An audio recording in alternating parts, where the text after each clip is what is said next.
Hello ladies and welcome to a beautifully sunny November day. I can't believe it's November already. And well, I'm Linda from lindaspapercraft.co.uk and this is week 1 of our coffee and card. I have my coffee. I think I made it about 2 hours ago, so it's just about ready to drink. Joys of motherhood and all that lot. Right, so today we're going to be making this card. So we're going to do some background stamping and then some colouring in using some beautiful in colours, and then just a simple inside that you can decorate as you like.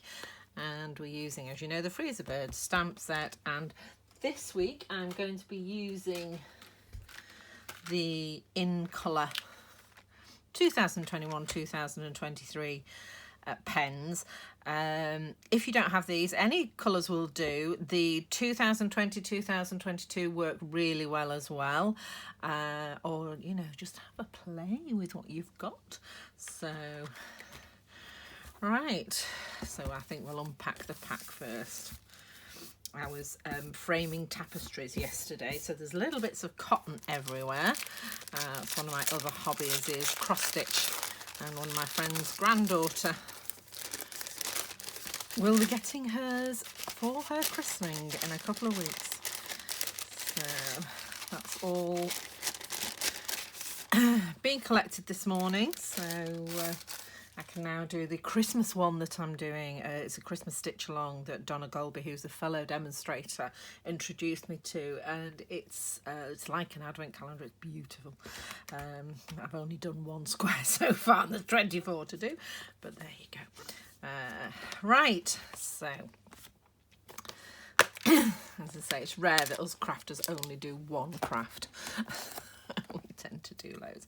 So I'm featuring the main stamp. So you've got in your pack some basic white to go in the middle, a soft succulent card base, and then you've got some fresh freesia, and you've got some basic white. Now if you decide you're not using the in colours, you could always cut another piece to go with the colours you are using from your stash, and this piece is 6.5 by 9.5, so 6.5 centimetres by 9.5, and then that can mount on there quite nicely.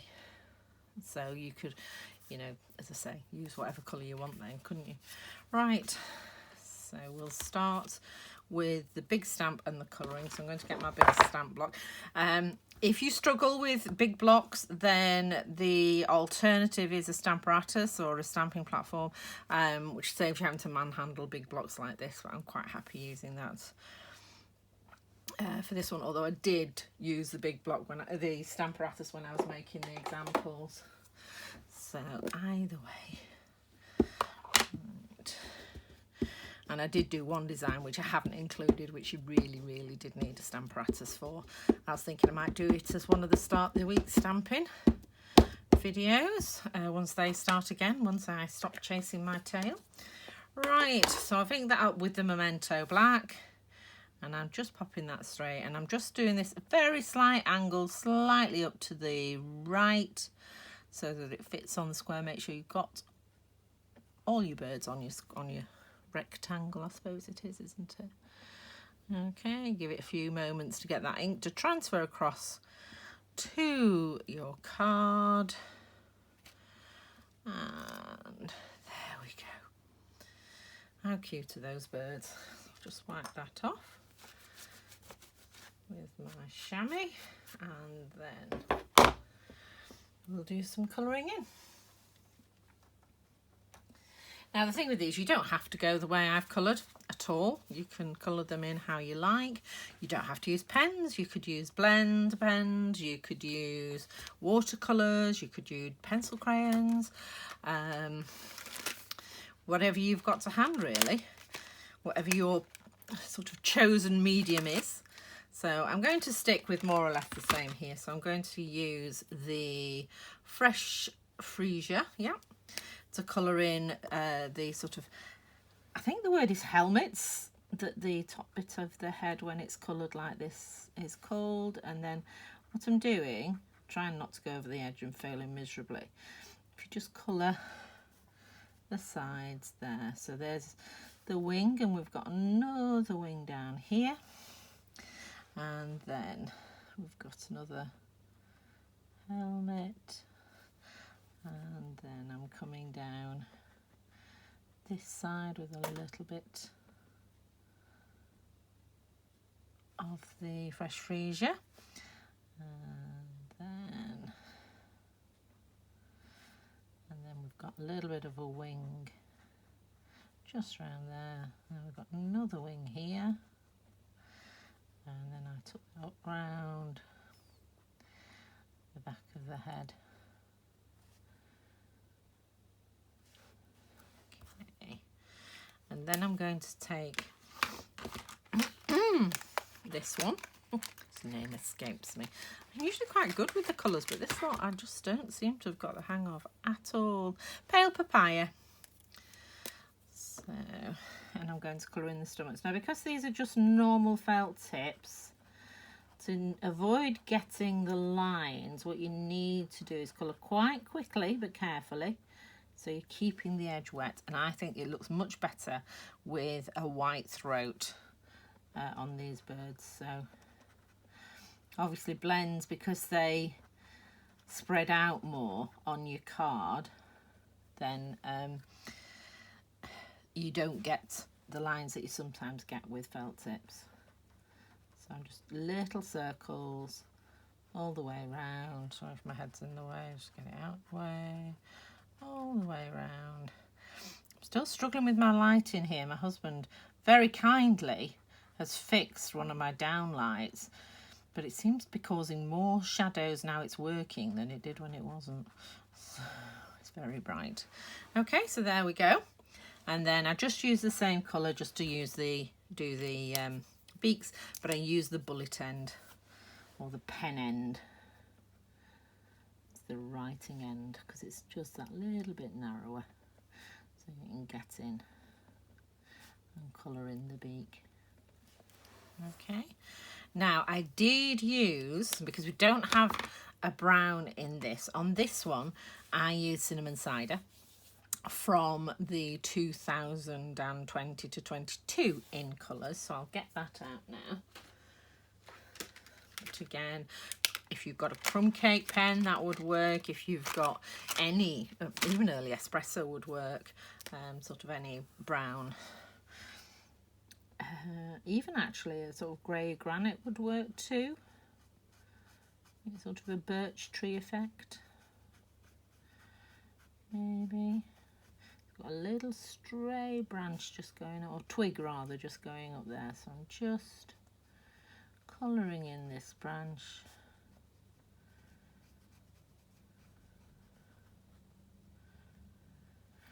There we go. And now with the leaves, what I've used, I've stuck with the soft succulent, which is the same as the card base. But greens go with greens go with greens, so if you're not using these colours, it's fine.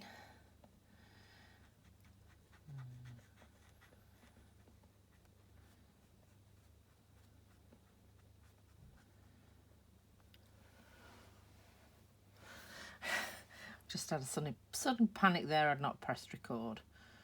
I have done that in the past, and you have to start again. So you don't have to sit and watch me colour if you don't want to. You can always fast forward through this bit or pause it while you do your colouring, so you don't have to listen to me wittering on.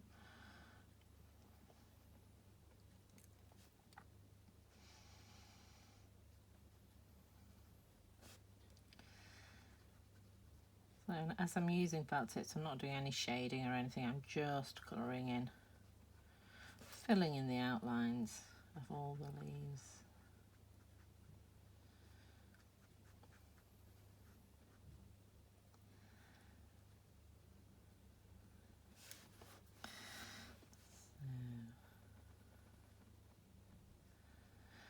Yeah, colouring you can take to the whatever degree you want. I once went on a course learning how to colour, and it was just a one day, and it took us all day to colour one flower on parchment, and it looked amazing when we'd finished. but it really did take all day to do. And just layering all the different colours, it was just amazing. I thought, you know, a whole day, very nice relaxing day with a lovely lunch, but I think I'll stick to my stamping and felt tips.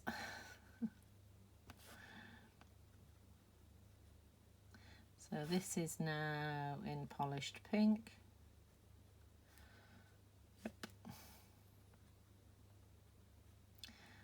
Just quickly colouring all the flowers in.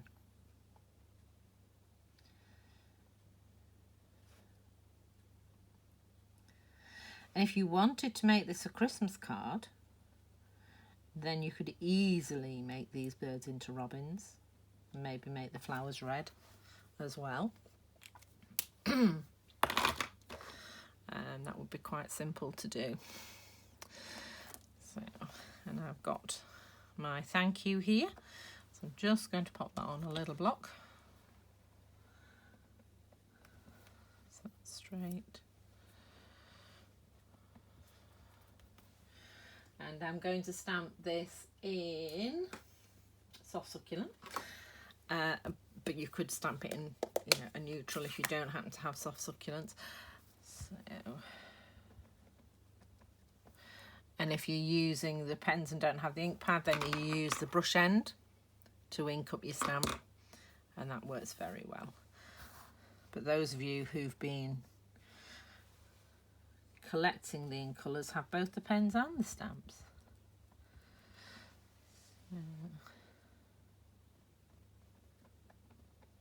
There we go, thank you.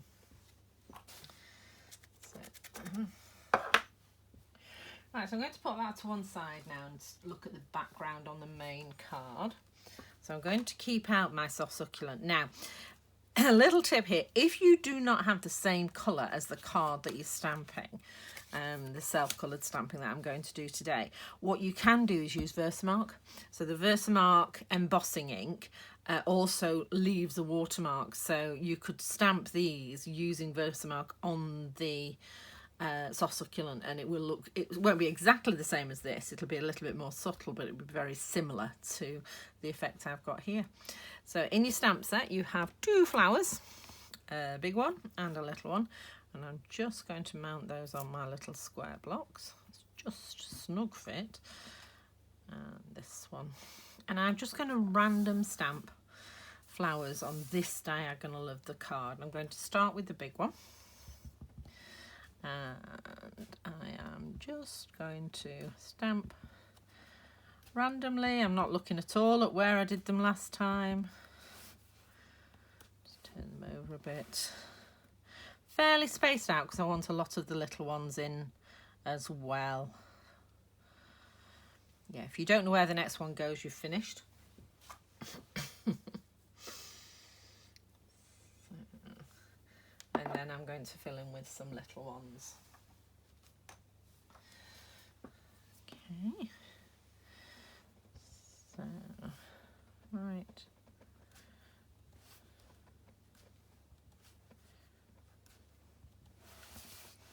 Do make sure you're turning them round so your flowers aren't all pointing in the same direction.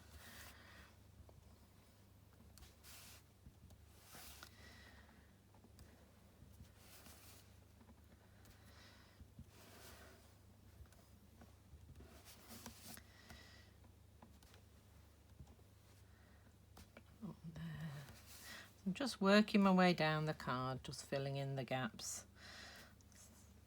But you don't have to completely fill all the gaps in. So, quite happy. I think I'm just going to pop one going over the edge there. So there we go. So a nice simple background technique there. I'll just clean off that stamp with my chamois as well. Right. And we're now ready to build the card. Try not to put your finger in the stamp, in the ink pad rather. Excuse me, what a lovely green thumb now.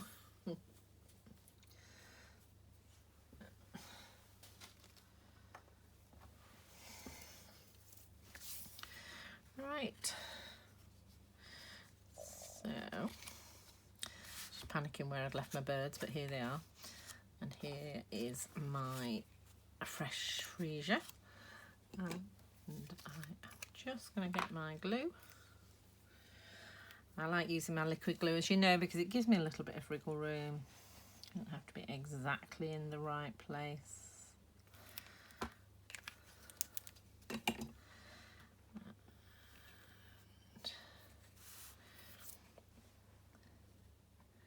Just going to stick the Whisper White, sorry, Basic White. We've had Basic White for quite a while now. And you're happy with where it's sitting, then you can press it down. And then this is mounted on dimensionals on the front of the card.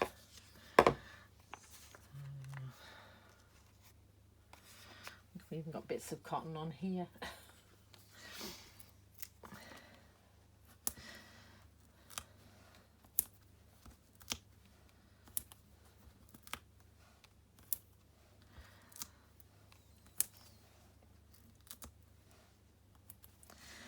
Okay, so a few dimensionals on there. We'll just take the backs off.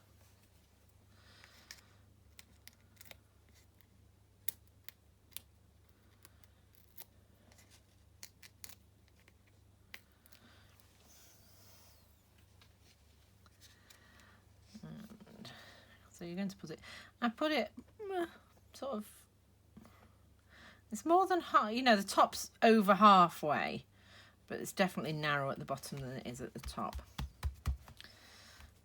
Okay. And then we just need to pop the insert in.